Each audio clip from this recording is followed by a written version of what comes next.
Hola Jorge, ¿cómo estás? Hola, ¿qué tal, Liwen? ¿Cómo estás? ¿Todo bien vos? Todo muy bien, todo muy bien. Muy feliz de estar acá charlando con vos, como siempre. Te agradezco muchísimo por tu tiempo y hoy le quiero contar a la gente que vamos a charlar de algo diferente. Yo te he escuchado, bueno, te he escuchado hablar en inglés muchas veces. Te quería preguntar, ¿cómo es que aprendiste a hablar tan bien el inglés? Bueno, no sé si lo hablo muy bien. Me parece como que me gustaría ser un poco más fluido al hablar, pero te cuento que yo empecé a estudiar inglés desde que era muy chiquito porque mis padres habían vivido en Estados Unidos antes de que yo naciera. Y después me enviaron a una escuela bilingüe en Buenos Aires. Inclusive antes de ir a la escuela, mi mamá me enseñaba palabras y es como que fui aprendiendo los dos idiomas prácticamente al mismo tiempo. Pero principalmente aprendí el idioma en la escuela bilingüe. Después en un momento me cambiaron de escuela y ya la otra escuela no tenía realmente inglés, pero me enviaron a mis padres a una cultural inglesa que quedaba a la vuelta de mi casa. Entonces pude mantener el idioma. Ahora, eso que yo aprendí en la escuela y en la cultural inglesa me sirvió muchísimo. Digamos que la base de gramática y todo eso lo tenía muy bien, el vocabulario, todo eso. Pero en el futuro, cuando me mudé a Estados Unidos, que es donde vivo ahora, me costó muchísimo al principio comunicarme. O sea, si bien tenía todo el conocimiento, me faltaba la práctica. Entonces noté ahí una diferencia muy grande. Pero ahora digamos que mi inglés es una mezcla entonces de lo que aprendí en las escuelas bilingües y en la cultural inglesa en Buenos Aires y lo que aprendí acá en Estados Unidos de charlar con la gente. Yo en Argentina había estudiado también inglés, el británico, y a mí me costó por el tema de la gramática, ¿no? Tiene un poquito de diferencia. ¿Vos pudiste asimilar lo que aprendiste de Argentina acá? ¿Sentiste algún, o sea, era muy diferente para vos? No, la verdad es que era bastante parecido y algunas cosas, ¿no? Por ejemplo, viste que en el inglés británico, por ejemplo, la palabra color se escribe con OU, ¿no? Al final, o humor, todas esas palabras que terminan en OR, a muchísimas les agregan una U. Entonces me acuerdo, por ejemplo, que acá mi profesora de inglés, cuando llegué acá a Estados Unidos, me decía, esta palabra me parece que está mal escrita, así como la escribís vos. Me decía, creo que esta es la manera vieja de escribirle. Yo en ese momento no sabía, no le respondí, pero le tendría que haber dicho, no, no es la manera vieja, es la manera de Inglaterra, que es de donde viene el idioma de ustedes. Pero bueno, ese tipo de cosas. Y después, por ejemplo, otro problema que tenía, una cuestión me acuerdo que me pasó una vez en la escuela. Allá en Argentina, cuando yo iba a la escuela bilingüe, si teníamos ganas de ir al baño en el medio de la clase, y le preguntábamos a la maestra y le decíamos, ¿Can I go to the restroom? O ¿Can I go to the bathroom? La profesora decía, eso está mal, ¿no? De hecho, le preguntamos, ¿Can I go to the bathroom?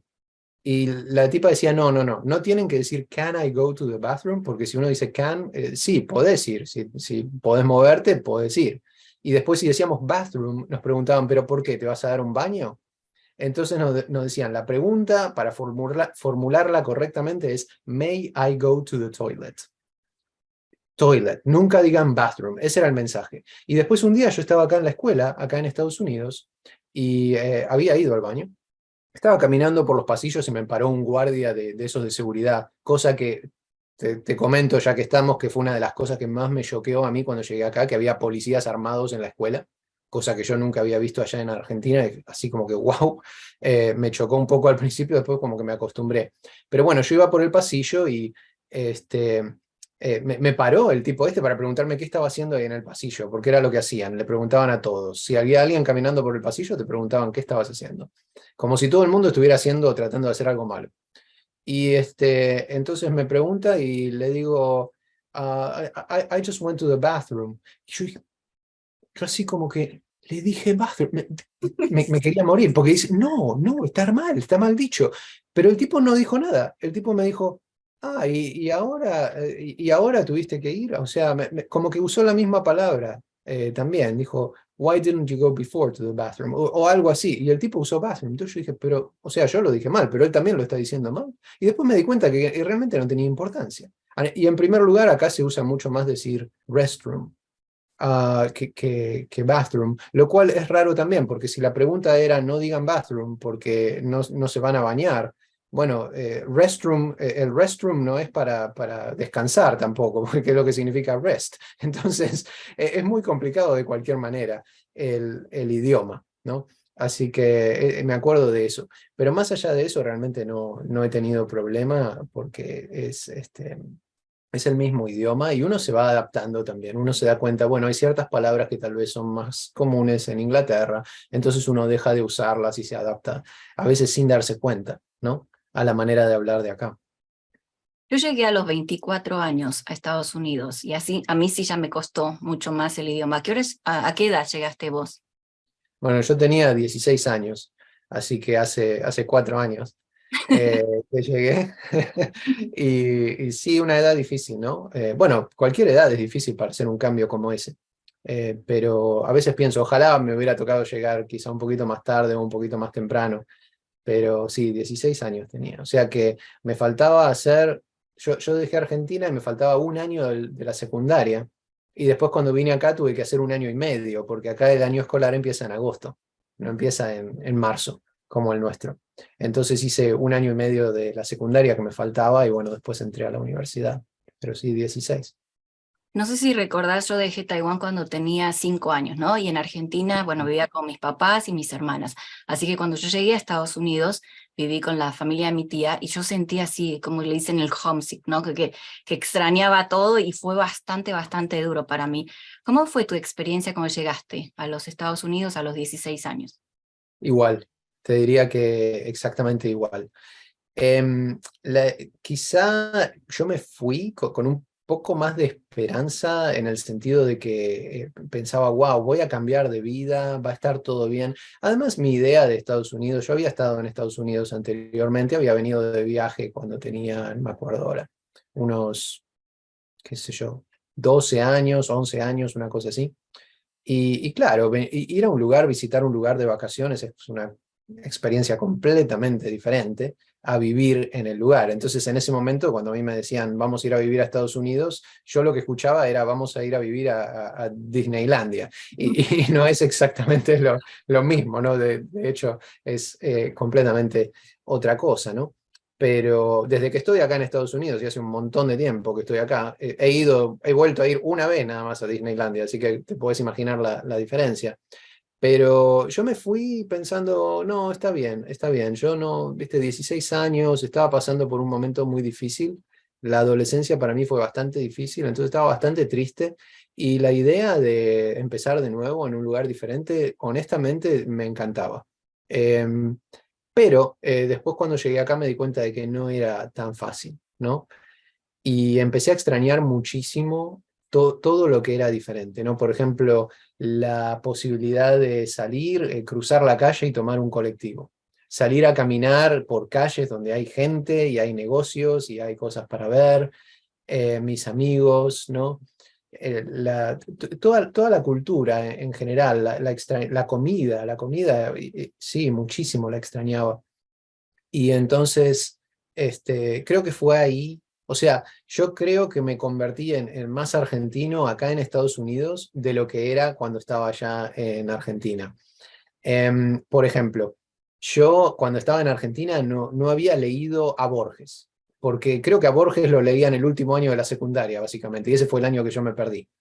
Había leído algún cuento de Cortázar por ahí, ¿viste? Pero Borges, Cortázar, Sábato, Bioy Casares, no había leído nada de eso. No veía cine argentino, porque cuando íbamos al cine con mi amigo, con mi mejor amigo, veíamos películas de Schwarzenegger y de Bruce Willis y todos estos actores, o sea que realmente no veíamos para nada cine argentino. No escuchaba música argentina, a pesar de que, viste, a mucha gente le encanta el rock nacional. Me gustaban mucho, por ejemplo, Los Redondos, ¿no? Patricio Rey y su Redondito de Ricota, eso sí, no tenía todos los discos, tenía todos los cassettes, pero eso sí lo escuchaba. Pero en general prefería escuchar a los Ramones o Guns N' Roses o cualquier otra cosa. En ese momento, cuando yo me vine para acá, estaba escuchando Iron Maiden. Entonces, Iron Maiden era como lo más para mí. Cada vez que escucho a Iron Maiden, pienso en ese momento en que estaba pasando de Argentina para acá, para Estados Unidos. Metallica también. estaba escuchando todo eso, entonces lo escuché allá en Argentina y lo escuché acá cuando me vine, fue como esa transición. Pero cuando estaba acá, me agarró toda esa nostalgia y todo ese interés por nuestra cultura. Entonces me compré un disco de Soda Stereo, ¿viste? Un día encontré la novela El túnel de Sábato y dije, vamos a leer literatura argentina. Un día también encontré un libro de Borges, que era El libro de arena, y dije, oh, mira, lo tenía en una librería acá, en la versión en español. Y dije, oh, mira, Borges, todo el mundo está hablando de este tipo allá en Argentina, vamos a leerlo, a ver qué tal.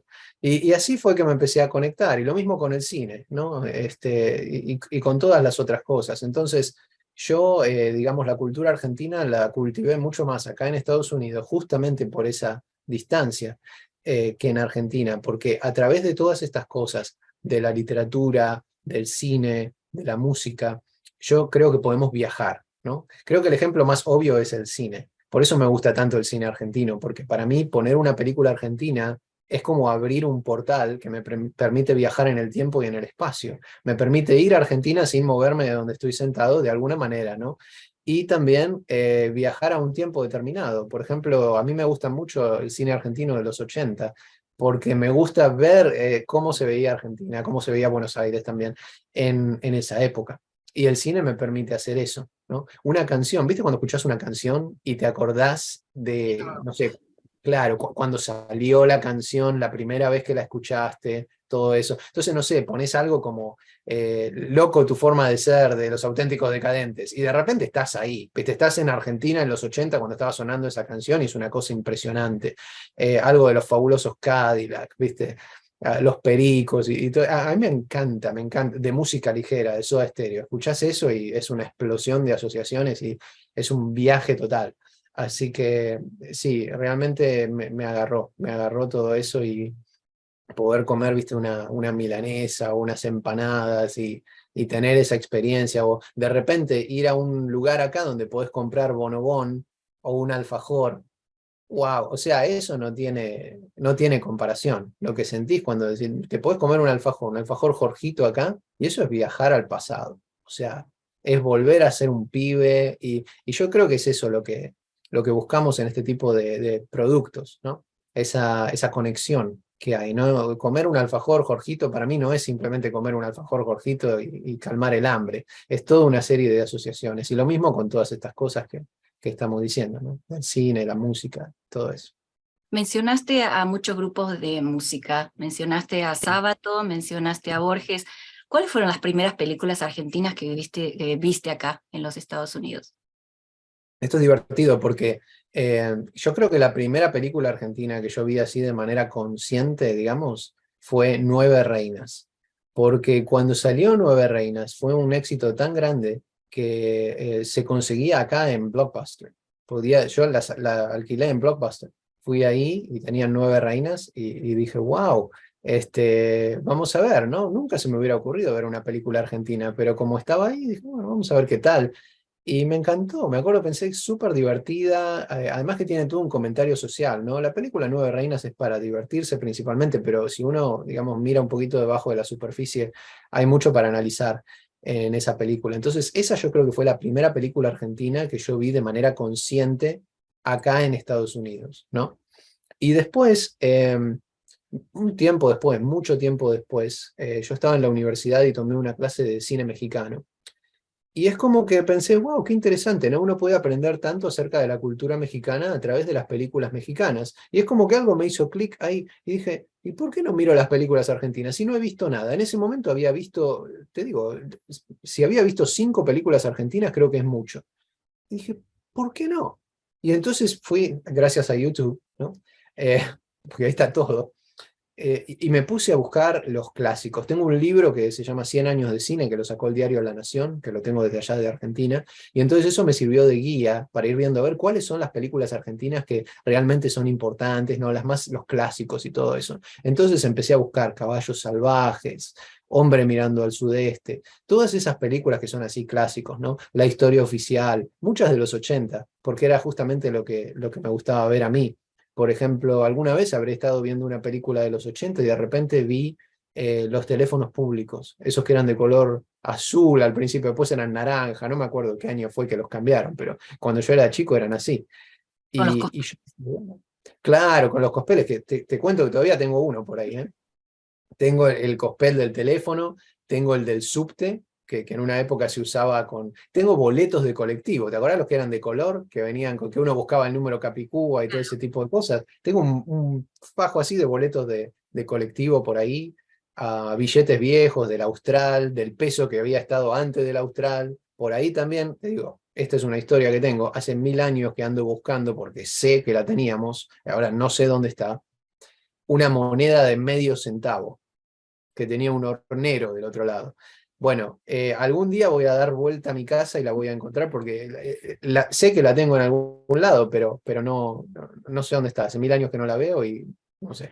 Pero bueno, esas fueron algunas de las primeras que vi, ¿no? Pero empecé a ver todo, empecé a ver de todo. O sea, películas que hay gente que diría, no, pero ¿cómo vas a ver el tiempo, vas a perder el tiempo mirando eso? Para mí ninguna película es una pérdida de tiempo, porque, y menos en este contexto, en el que la película me permite viajar a mi país y viajar a un determinado tiempo, el tiempo en el que se hizo la película.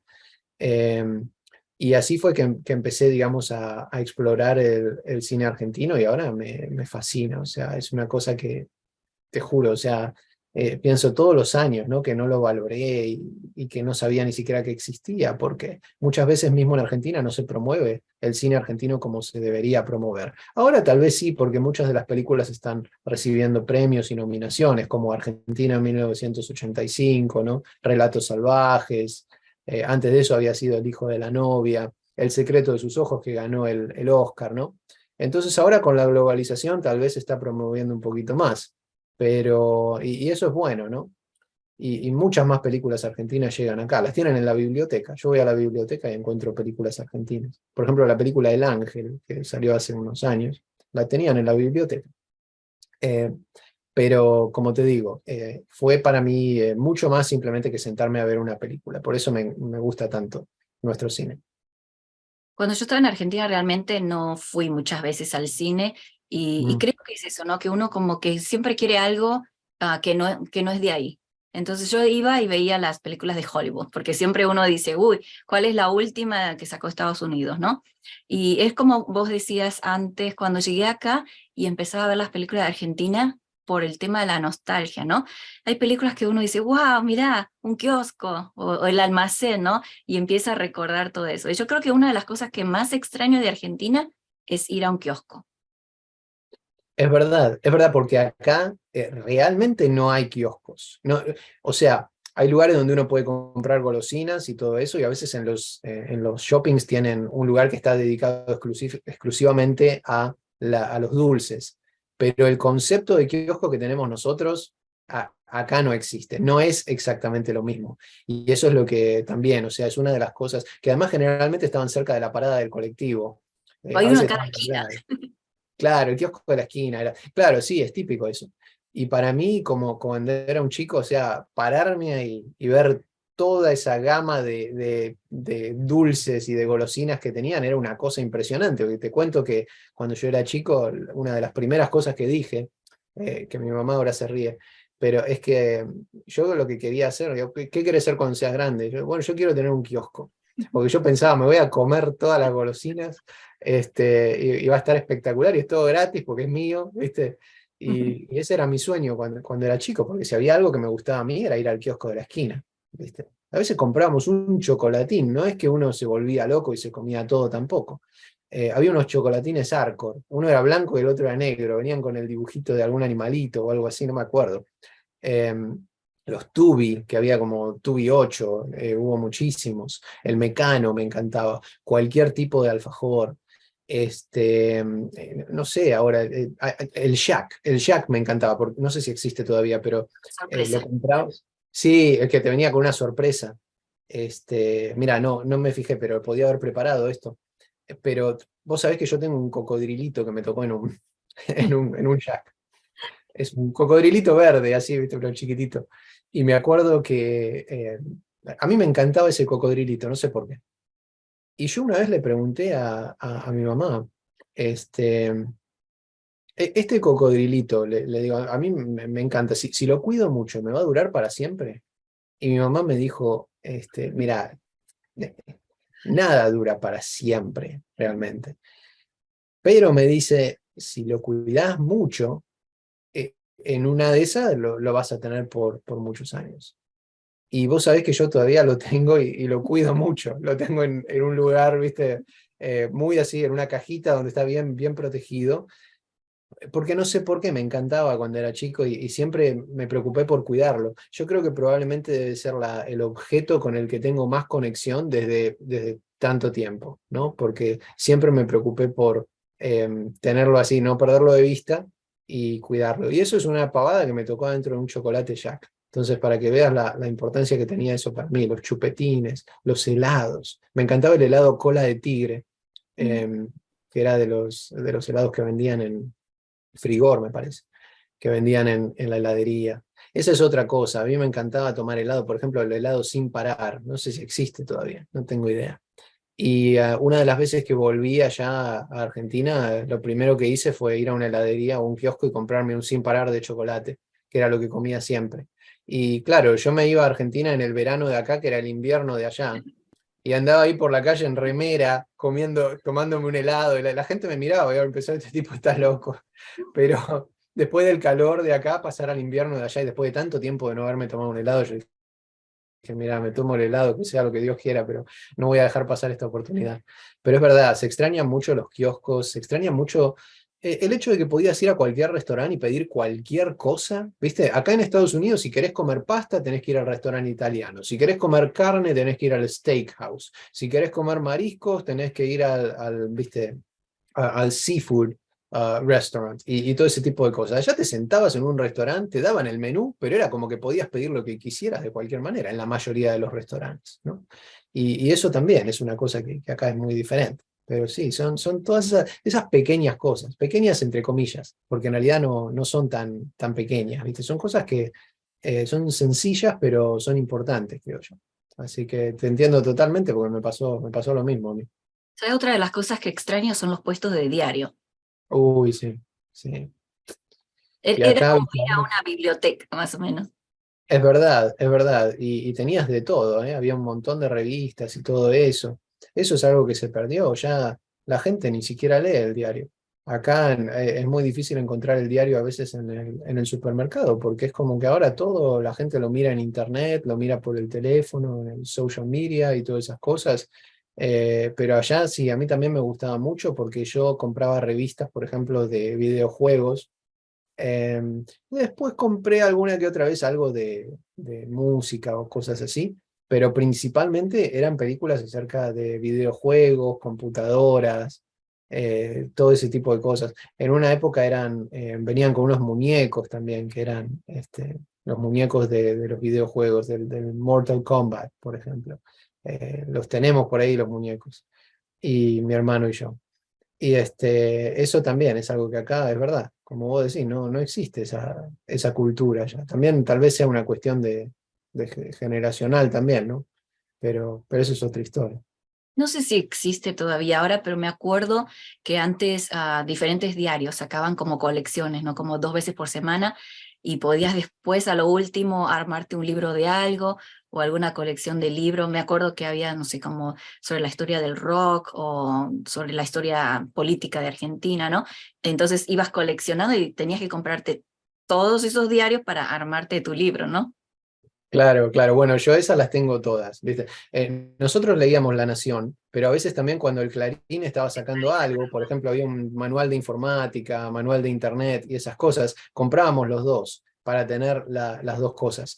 Pero, por ejemplo, 100 años de cine, que lo sacó La Nación, tengo por acá un diccionario ilustrado que es de La Nación también, la historia del rock de La Nación, la historia de la Fórmula 1, la historia del fútbol argentino, los diccionarios Salvat, eh, tantas otras cosas, todas esas cosas las tenemos y las fuimos encuadernando y eso también, viste, abrir esos libros es también una manera para mí de viajar al pasado, porque son cosas de la historia que de otra manera se perderían. Y ahora es muy fácil, ¿no? Por ejemplo, para las generaciones de ahora olvidarse de que esa en una época era la única manera que uno tenía de acceder a ese tipo de información, porque no existía Internet.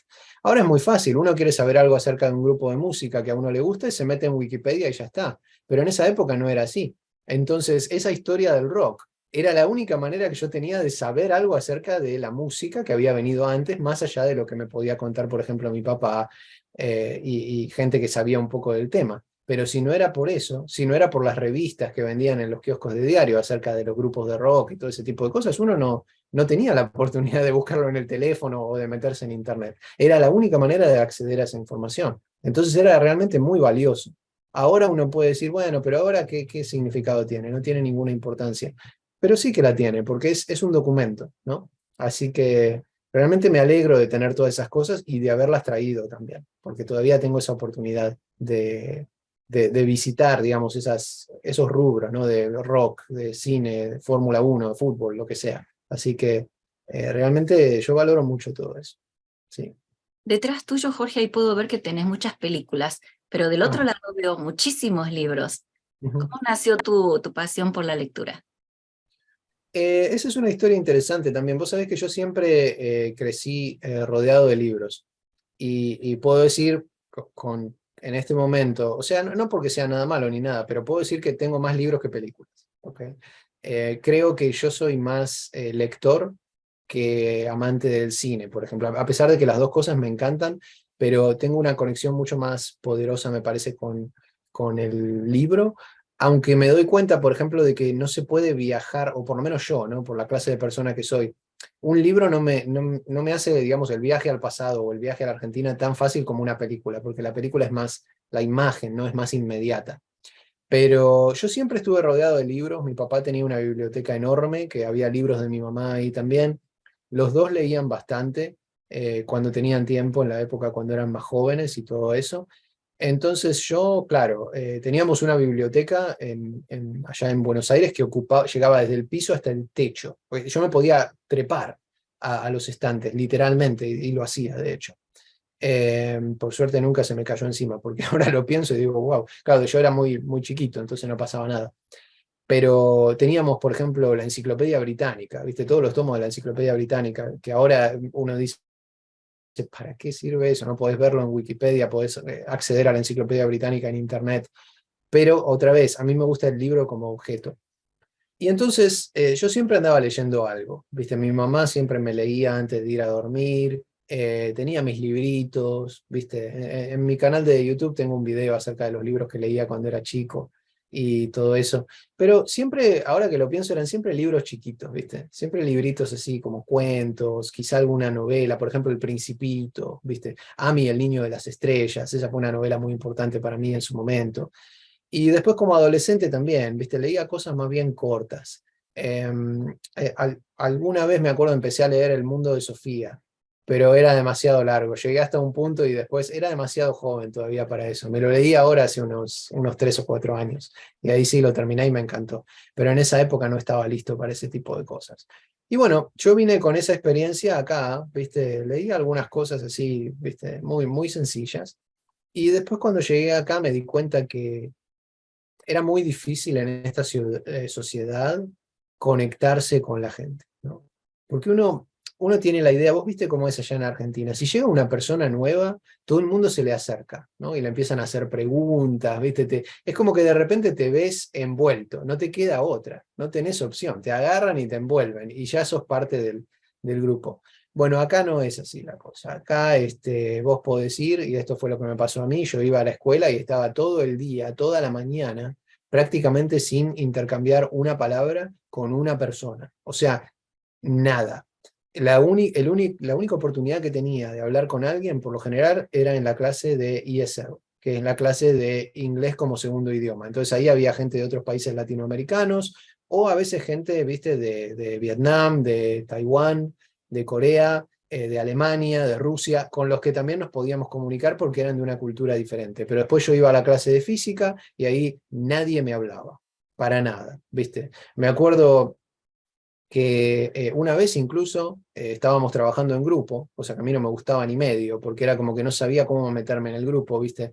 Estábamos trabajando en grupo en la clase de física Y la profesora vio que yo estaba ahí como sin saber qué hacer, ¿viste? Como que estaba ahí a un lado mirando lo que hacían los demás. Y entonces la profesora fue y les dijo a los muchachos, les dijo, miren, acá está Jorge, por qué no lo integran? Y uno de los tipos saltó y le contestó además re enojado, le dijo algo así como que, ¿y por qué no se integra él solo? Yo dije, wow, o sea, ese es el concepto que tenés de mí, escuchame, yo no te hice nada. ¿Viste? Lo único que estoy tratando, estoy acá en una sociedad que es completamente diferente. Esto es muy difícil. ¿No me pueden dar una mano? ¿Viste? Pero bueno, es un concepto diferente, ¿no? De lo que es el trabajo en grupo, la intercomunicación y todo ese tipo de cosas.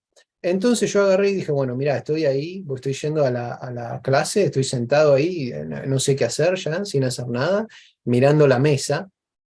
¿Por qué no me compro un libro? ¿No? De esa manera puedo, claro, ahora quizá me hubiera metido en el teléfono, porque es lo que hacen los jóvenes ahora. Cuando no quieren hablar con la gente, ahí se meten en el teléfono y de esa manera evitan, es como, como un escudo, ¿no? Literalmente yo creo que mucha gente se esconde detrás de los teléfonos celulares hoy en día. Es como una máscara, ¿viste? Es una manera de poner una pared para que no se te acerquen muchas veces. Porque en esta sociedad yo creo que hay un temor a la comunicación muchas veces. Lo veo mucho, esa es la impresión que yo tengo, por lo menos. Entonces, bueno, en esa época no había, bueno, había celulares, pero yo como joven de secundaria, de hecho en la secundaria de acá, donde yo iba, estaba prohibido tener un celular. Una vez a un tipo le sonó uno, lo sacaron de ahí enseguida. Estaba prohibido, no se podía. Completamente diferente ahora, ¿no? Pero entonces me compré libros y empecé a leer durante las clases, ¿no? Y entonces, claro, eso fue como para mí se me abrió la mente y después de eso no pude parar de leer. Empecé a consumir los libros, a devorarlos de una manera que no podía parar. Fue como que se me despertó, digamos, el bicho de la lectura. Y te cuento algo que, bueno, no es ningún secreto, no es algo que yo trate de ocultar ni nada, porque todo es parte de la experiencia de uno, ¿no? Cuando se trata de la lectura también. Yo en ese momento leía prácticamente, te digo, 95% novelas de Stephen King. Era fanático de Stephen King y era básicamente lo único que leía. Era una cosa que empecé y wow. La primera que leí, me acuerdo, fue The Dead Zone, La Zona Muerta. O sea, impresionante. Después de eso, wow, y me empecé a leer todas, todas. O sea que ese año y medio que hice de secundaria acá, y parte también de, muy poquito tal vez, de la parte cuando estaba en la universidad, fue una novela de Stephen King tras otra. Y me leí todas, bueno, no todos, pero casi todos los clásicos. eh, de, por si alguien está interesado, mi favorita es It, así que si van a leer una cosa de Stephen King, según yo en este momento, ¿no? Porque no las he leído todas. Pero creo que en este momento yo diría que de lo que yo he leído, It o Eso es la obra maestra de la leí en español, yo, lamentablemente. ¿Da miedo ese ¿Cómo? terror? Ah, sí. Sí, es bastante, sí. Es una de las más efectivas en ese sentido, ¿no? Y es muy larga, tiene más de 1000 páginas, y por eso es que la leí en español, porque en ese momento, no sé por qué, porque yo ya había leído mucho en inglés, pero pensé, no, es demasiado larga, capaz que es muy complicada y no puedo seguir la historia bien. Entonces la primera vez que fui a Argentina para visitar, me la compré en español y la leí en español. O sea que todavía tengo pendiente leerme It en la versión original. Ya está, tengo el libro, lo tengo por ahí, así que alguno de estos días me la voy a leer. Pero Stephen King era lo más para mí. Y después cuando entré a la universidad empecé a leer, entre comillas, literatura con mayúscula, y después de eso como que no pude volver a los bestsellers. Me cuesta muchísimo leer ese tipo de cosas. Ahora estoy leyendo todas cosas, así que otros tal vez dirán que son pretenciosas y qué sé yo. Pero después que entré a la universidad empecé con literatura, empecé a leer. Fue un poco estúpido realmente porque estaba yo leyendo Stephen King y se me ocurrió decir, bueno, vamos a leer literatura en serio. Y lo primero que se me ocurrió leer fue The Sound and the Fury de William Faulkner, que es probablemente el paso más grande que hay. O sea, no empecé exactamente por el lugar más fácil. Debo haber entendido un 10% de lo que leí, pero tenía esa intención, ¿viste? Dije, me costó muchísimo leerla y aún así creo que en ese momento no entendí nada. Muchos años después la volví a leer y dije, es una obra maestra, pero en ese momento, pero leía Faulkner, leía Steinbeck, leía Hemingway, Salinger, todos esos autores así clásicos de la literatura norteamericana me encantaban y empecé a leer de todo, pero eso fue ya cuando entré a la universidad. Antes que eso, viste. Pero como te digo, realmente yo me convertí en lector por un deseo de conectarme de alguna manera con algo, ¿no? Y al no tener la posibilidad de conectarme con personas, porque, viste, ya te digo, en esta sociedad me costó mucho encontrar mi lugar, entonces me conectaba con personajes de ficción. Y esa fue una manera de tener cierta, entre comillas, comunicación, porque es un tipo de comunicación, ¿no? Así que así fue que empecé a leer, entre comillas, seriamente. Nosotros, Jorge, habíamos hecho alguna de nuestras charlas sobre anime, ¿no? ¿A vos te Ujú. gusta la literatura japonesa? Me encanta, me fascina la literatura japonesa. Mi escritor favorito de la literatura japonesa es Yasunari Kawabata, que tengo los libros acá. Estos libros que ves acá de esta colección son de él. De hecho, hice un video mostrando, porque en este momento tengo casi todos sus libros, creo que me falta uno, y ahora a fin de año van a sacar otro en traducción en inglés. Pero todos los demás los tengo, entonces hice un video acerca de mi colección de Kawabata, porque los he leído todos y me encanta. Pero te digo, cualquier cosa que sea de literatura japonesa, ahí voy yo a leerla. Me encanta Tanizaki, Mishima, inclusive muchos autores que tal vez no son tan conocidos, o sea, me gustan todos los clásicos, ¿no? Dazai y todos esos, pero a veces cuando encuentro un autor japonés que no es tan conocido, también lo leo, por una cuestión de siempre tratar de buscar a los autores que no son, digamos, tan famosos, ¿no? Pero sí, la verdad que a veces trato de pensar por qué es que me conecto tanto con la literatura japonesa. Y me parece que una de las cosas que me gusta de esta literatura es la idea de que muchos de estos autores, cuando vos los lees, la manera de transmitir el mensaje no es una manera así que haga alarde, viste, de grandes palabras ni de todo eso, sino que usan a veces un lenguaje muy directo, por lo menos así se lee en las traducciones en inglés y en español, pero que vos ves que las cosas que están ocurriendo, que a veces parece que fueran completamente cotidianas, en realidad reflejan toda una profundidad que hay detrás, ¿no? Hay una palabra en inglés que usamos mucho que es understated, ¿no? Understated. Como dicho de una manera que parece muy sencillo, pero que en realidad uno sabe que eso es solamente la superficie. Detrás de eso hay toda una complejidad. Y Kawabata hace eso muy bien. Ese es uno de los motivos por los que me gusta tanto la obra de él. Y ese es el tipo de escritor que a mí me gustaría ser. ¿Viste? Si alguien me preguntara, ¿cómo te gustaría escribir a vos? Yo digo, esa es la clase de cosas que me gustaría escribir a mí. Cosas que uno la lee y dicen, pero esto parece re simple, parece como que fuera súper sencillo, como que no hay nada, como que no tiene profundidad. Pero si uno se pone a pensar, entonces se da cuenta, ¿no? Es como, viste el estilo de Borges. Borges escribía con un estilo que es muy sencillo. Las palabras que él usa, las oraciones no son complejas, pero digamos las ideas que hay detrás de eso son de una profundidad increíble, ¿no? Entonces ese es el tipo de cosas que me gusta a mí. Y por ejemplo, el libro de la almohada, ¿no? De Sei Shonagon, un clásico de la literatura japonesa, me encanta. Los cuentos de Ise, esos también. Tengo por ahí, bueno, en inglés el título es The Tale of Genji, la historia de Genji, no sé cómo se habrá traducido al español, es un clásico. Todavía no lo he leído porque es muy, muy largo y necesito dedicarle tiempo, pero todos esos clásicos, realmente para mí, ese es el tipo de literatura que a mí me llena y que me inspira, ¿no?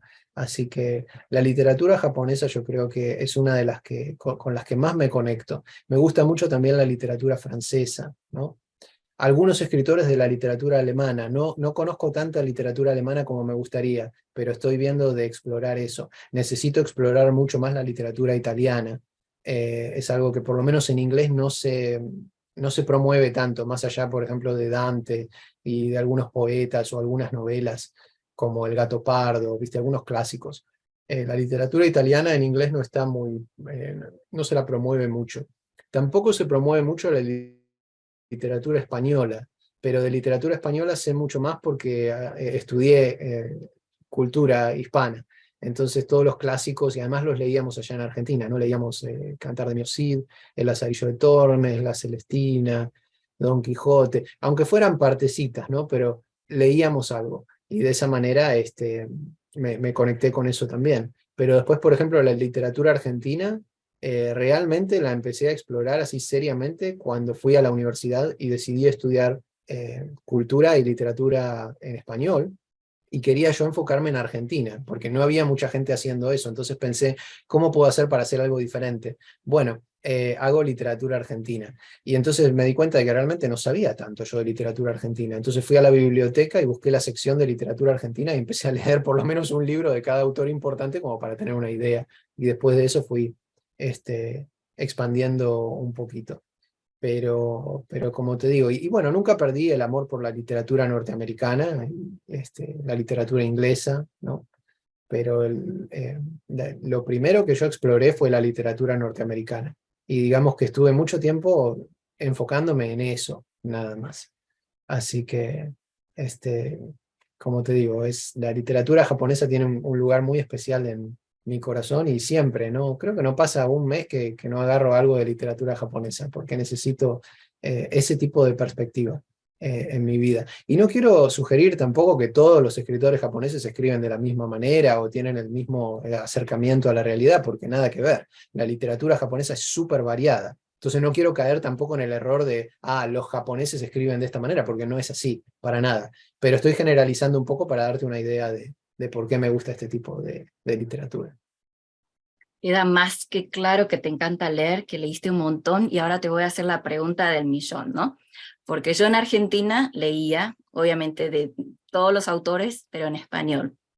Ahora sí tengo la posibilidad de leer el libro en original.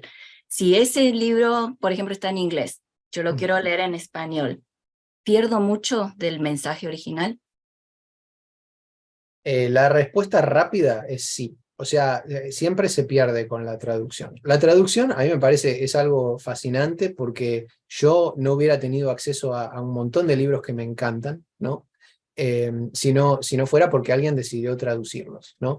Y de hecho, bueno, libros súper importantes para la gente, como puede ser la Biblia. La mayoría de la gente lee la Biblia en traducción, ¿no? Los textos sagrados generalmente se leen en traducción, ¿no? Que eso además, bueno, crea un montón de problemas a veces, pero esa es otra historia que estaríamos horas discutiendo.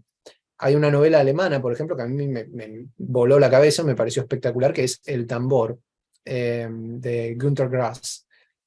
Yo no leo alemán, lamentablemente, pero la traducción yo la leí y dije, pero este libro es espectacular, es una cosa impresionante.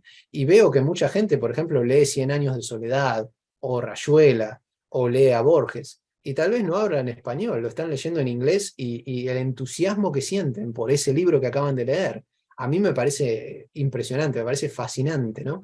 Pero al mismo tiempo tenemos que reconocer, y yo lo reconozco, yo mismo con toda la literatura que estoy leyendo en japonés, que lamentablemente no puedo leerla en el original, y pienso, la pucha, lo que me debo estar perdiendo, ¿no? Porque, o sea, irremediablemente, me debo estar perdiendo un gran porcentaje de lo que es esto, si hay juegos de palabras, ¿no? Ese es el ejemplo más obvio, que a veces hay cosas que no se pueden traducir, hay verbos que no se pueden traducir, hay palabras que no se pueden traducir. Por ejemplo, nuestra palabra sobremesa, ¿cómo traducís sobremesa? Y es todo un concepto. No es que en Estados Unidos o en Inglaterra no hagan sobremesa, pero el tema es que no tienen digamos, la palabra, y así viceversa, ¿no? Hay muchas otras que en inglés, que en español no las podés traducir de una manera directa. Pero volviendo a tu pregunta, yo creo que sí, se pierde mucho, entonces yo trato siempre de leer las cosas en el original, ¿viste? Sobre todo si son idiomas que manejo bastante bien, por ejemplo el español o en inglés, el inglés. Me leí It en español y ahora me arrepiento muchísimo de haberlo hecho, porque pienso, ¿por qué no me animé con el inglés, que lo leía bastante bien? Y siento como que tengo eso pendiente. Ahora, por otro lado, te cuento que yo también leo en francés, ¿no? Puedo llegar a entender un poco en italiano y en portugués también. Francés puedo leer un poquito más, pero al mismo tiempo, como no domino el idioma, aunque lo estoy leyendo en el idioma original, también me estoy perdiendo muchas cosas, ¿viste? Y mismo en el inglés, hay veces que me estoy perdiendo cosas, porque la experiencia no es la misma. El inglés es mi segundo idioma, siempre va a ser mi segundo idioma. Pero bueno, si lo hablamos de esa manera, a veces también nos perdemos cosas en español. A veces el texto es complicado. Entonces, en nuestro propio idioma, a veces es muy difícil entender algo. Por ejemplo, la novela Ulises, ¿no? De James Joyce. Vos se la podés dar a un lector, una persona que habla solo inglés, que lo único que ha hablado en su vida o leído en su vida es el inglés, e igual van a tener problema para entenderla porque es un texto complejo. Y lo mismo pasa con textos en cualquier otro idioma. Entonces, es como que yo creo lo mejor cada vez que se puede es leer algo en el idioma original, o a veces yo pensaba, por ejemplo, si tengo una novela que está en francés, ¿no? Y yo no hablo francés y no puedo leer en francés. Mi dilema cuando yo estaba acá y no podía leer francés era, ¿en qué traducción leo? ¿La traducción al español o la traducción al inglés? Porque ahí tenés un dilema, ¿viste? Y yo pensaba, bueno, el inglés tiene muchísima influencia del francés, por supuesto, pero me parece a mí que el francés y el español están mucho más cercanos que cualquiera de esos dos idiomas y el inglés. Entonces mi lógica era, la leo en la traducción en español, ¿viste? Si es en francés. Eso no significa que siempre hacía eso, porque muchas veces estando acá era más fácil para mí ir y comprar el libro en inglés. Entonces muchos clásicos de la literatura francesa, de hecho la gran mayoría, probablemente yo los he leído en inglés y no en español, simplemente porque el texto en inglés lo tenía más cerca, lo podía sacar de la biblioteca o lo que fuera. Ahora, lamentablemente hay también traductores malos. Entonces, el hecho de que los idiomas estén muy cercanos, si la estás leyendo en español, la novela originalmente en francés, pero el traductor no tenía idea, y en cambio el traductor que la puso en inglés, en una de las versiones, sabía un poco más, entonces es realmente muy compleja la situación. Y te hacía esa pregunta porque, bueno, yo ya lo publiqué por todos lados, que uno de los libros más queridos míos es Platero y yo. Y hace unos días encontré la versión bilingüe y la versión en español es poética, ¿no? Y la primera página yo siempre digo, wow, es mi parte favorita. Y le intenté ahí un poquito con el inglés, creo que leí 2 renglones y dije, wow, qué feo. Con Eso esto no pasa. estoy diciendo a la gente que lea inglés que no lo lea, pero no, me dio así como un shock porque no era el Platero y yo que conozco. Claro, claro, eso es verdad, y eso pasa con tantas obras, ¿viste? Yo pienso, por ejemplo, un amigo mío el otro día me estaba preguntando, si uno lee el Quijote en inglés, me hizo una pregunta muy similar a la que me hiciste vos recién. Me dice, si leo el Quijote en inglés, ¿qué tanto se pierde del estilo de Cervantes? Y se pierde mucho, o sea, es imposible. Si vos me preguntás, o sea, estrictamente hablando, ¿es posible traducir un texto? Yo te digo que no. No, la traducción en ese sentido no existe. Son versiones, ¿no? Es la versión en inglés de Don Quijote, o las versiones, porque hay muchas. Traducción, o sea, equivalente, no hay equivalente. Pero sí, se pierde mucho. Ahora, hay cosas que son más difíciles que otras de traducir. Por ejemplo, a mí me parece que la poesía es mucho más difícil de traducir, o textos poéticos, como puede ser Platero y yo, ¿no?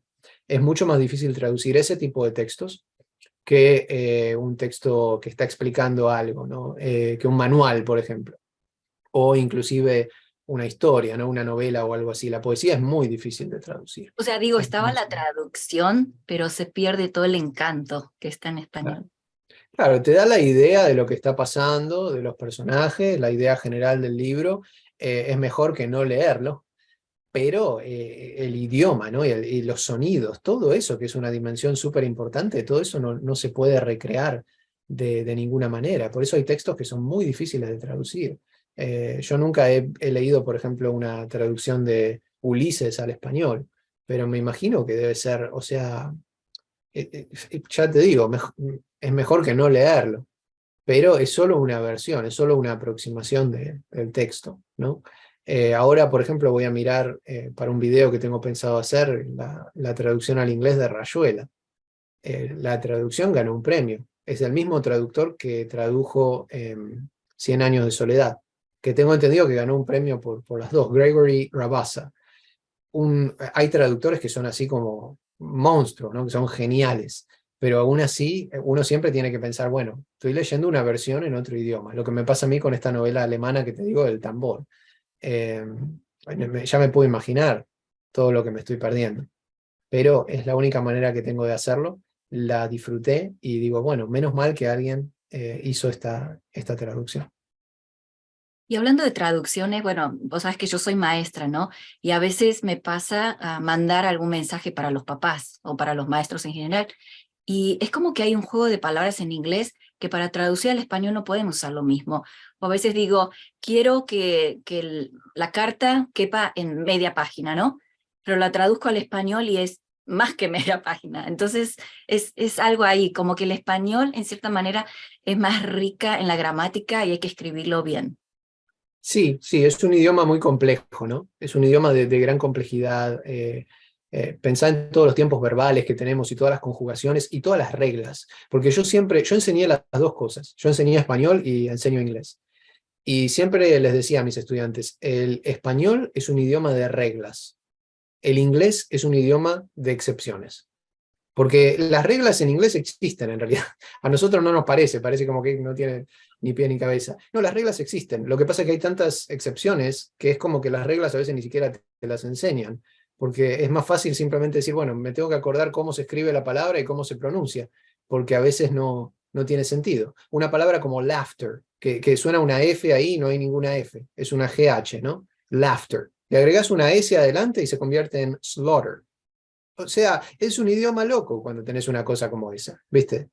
Y en español no, en español tenemos muchas reglas, porque nos mantenemos bastante más cerca del latín, que también era un idioma de reglas, ¿no? Y bueno, eso se pierde. Todas esas cosas es muy difícil traducir y bueno, eso es algo que también nosotros lo vivimos, ¿no?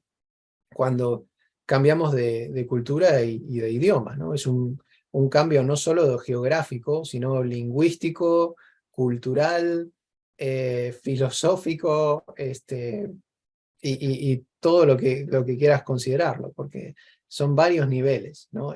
Son varias dimensiones de la experiencia de cambiar de lugar, ¿no? Decimos que el inglés es más fácil para aprender, ¿no? Tiene menos reglas y eso, y al mismo tiempo yo doy las gracias de haber estudiado o de haber aprendido el español, de saber que podemos leerlo de la misma manera en que se escribe, que trabajamos con sílabas y no tenemos ese problema. Bueno, tenemos, por ejemplo, la S, la C, la Z, o ¿viste? La Y, la Y, pero son poquitas. Es verdad, es verdad. En ese sentido es mucho más fácil. O sea, es mucho más directo porque es más fonético, ¿no? La escritura y todo eso. Y sí, puede haber algunas cosas que nos confunden, pero en general es muy difícil para los nativos del inglés aprender su propio idioma por ejemplo, a deletrear las palabras y todo eso. Que yo pensaba, wow, qué difícil, ¿por qué me cuesta tanto? Y pensaba, bueno, debe ser porque es otro idioma. Pero después cuando llegué acá, me di cuenta que, por ejemplo, hay muchos estadounidenses que miran las películas en inglés con subtítulos para entender bien lo que están diciendo, cosa que en español eso es impensable. Nadie mira las películas, nadie en Argentina va a mirar una película en español con subtítulos, pero en inglés es muy común, porque justamente es un idioma que a veces se presta a confusión. Hay muchas palabras que suenan exactamente igual y hay que ver cómo están escritas. Por el contexto uno se da cuenta, pero a veces no está muy claro. Entonces ahí está la dificultad. La última vez que yo viajé a Argentina fue en el año 2019, ¿no? Y yo siempre digo, bueno, si vuelvo, lo primero que quiero hacer es comerme todo, todos los dulces, sobre todo. Si vos tuvieras la posibilidad de ir a viajar a Argentina, ¿qué sería lo que quisieras hacer? O Eso es para súper fácil. visitar. Súper fácil. Iría a todas las librerías que pudiera. Y es básicamente lo que hacía. Me la pasaba en las librerías. Sobre todo la librería esa del Ateneo Grand Splendid, que está considerada y ha sido votada como una de las... Está en el top 5, creo que había llegado al número 2 de las bibliotecas más hermosas del mundo. Es una cosa impresionante. Estuve ahí varias veces, ¿viste? Mirando los libros eso para mí es el principal, digamos, atractivo. Pero también, más allá de eso, también ir a un buen restaurante, ¿no? Que la mayoría de los restaurantes son buenos, ir a un kiosco. Pero visitar los lugares que fueron importantes para mí. Por ejemplo, yo había viajado unas cuantas veces a Buenos Aires desde que estoy acá. Ahora te digo, no me acuerdo exactamente cuántas veces habré ido, pero ponele que hayan sido 5. Y la última vez que fui me llevé una camarita así chiquitita, porque me di cuenta de que las veces anteriores no había tomado fotos. Yo había ido y había disfrutado mucho del viaje, pero no había sentido esa necesidad de documentar nada. Y esa última vez que fui, que fue en el año 2000, espera, a ver si me acuerdo, principios del 2016, me llevé esta camarita y fui a todos los lugares que habían sido importantes para mí y les tomé fotos. Es como que quería dejar grabado, ¿no? Mi paso por Buenos Aires y esos lugares. Yo casi no estoy en las fotos, son simplemente fotos de los lugares, ¿no? La casa de mis abuelos, la casa donde yo crecí, la plaza donde había jugado cuando era chico, todo ese tipo de cosas. Y es como que documenté todo eso para tener la memoria ahora visual, porque una cosa que me pasaba a mí era que me olvidaba, por ejemplo. Yo iba a Buenos Aires y veía, uy, sí, la esquina esta, la casa esta otra que estaba acá, pero después había, por ejemplo, como 5 casas en el medio, que era como que tenía yo un punto ciego, como una laguna en mi mapa mental de Buenos Aires. Y esta vez pensé, no, voy y lo grabo. Hay videos que se pueden ver en internet de gente simplemente caminando por Buenos Aires. Se ve que tienen una cámara puesta acá, ¿no? Entonces van caminando y uno ve la calle. Y eso para mí no tiene valor, o sea, eso es invaluable, tiene un valor impresionante porque es una documentación, ¿no? Yo pienso, ojalá tuviera algo así, ¿no? Que yo pudiera, bueno, también se puede hacer con el Google Earth. Esa historia, me acuerdo, cuando yo pude agarrar por primera vez el Google Earth y empezar a, entre comillas, virtualmente caminar por el barrio donde yo había crecido, yo dije, wow, qué oportunidad, ¿no? Eso antes de ninguna manera. Y entonces eso fue lo que hice. Pero como te digo, quizá el primer lugar al que iría es una librería. Y me compraría unos cuantos libros probablemente. Hablamos sobre la música que extrañás, de las películas que estabas viendo cuando llegaste a Estados Unidos, de los libros, pero me gustaría invitarte para la próxima que hablemos algo de nuestra infancia, para regresarnos en el tiempo y a ver qué cosas nos acordamos de cuando éramos chicos. Dale, dale, me encanta. A mí la infancia es uno de mis temas favoritos, así que totalmente, totalmente. Y te digo, me cuesta muy poco viajar a la infancia y acordarme de todas esas cosas porque, gracias a Dios, tuve una infancia bastante feliz. Así que sí, si ese es el tema, podés contar conmigo y vamos a viajar al pasado. Así que me parece Gracias. perfecto. Gracias, Jorge, te agradezco muchísimo por tu tiempo y bueno, nos vemos en la próxima. No, mil gracias a vos, Liwen. Es siempre un placer participar en tu canal y estar acá con vos y charlar, porque esta es otra manera también de viajar en el tiempo y también en el espacio y culturalmente y de todas las maneras que se puede. Así que te agradezco muchísimo esta oportunidad. Mil gracias. Gracias a vos.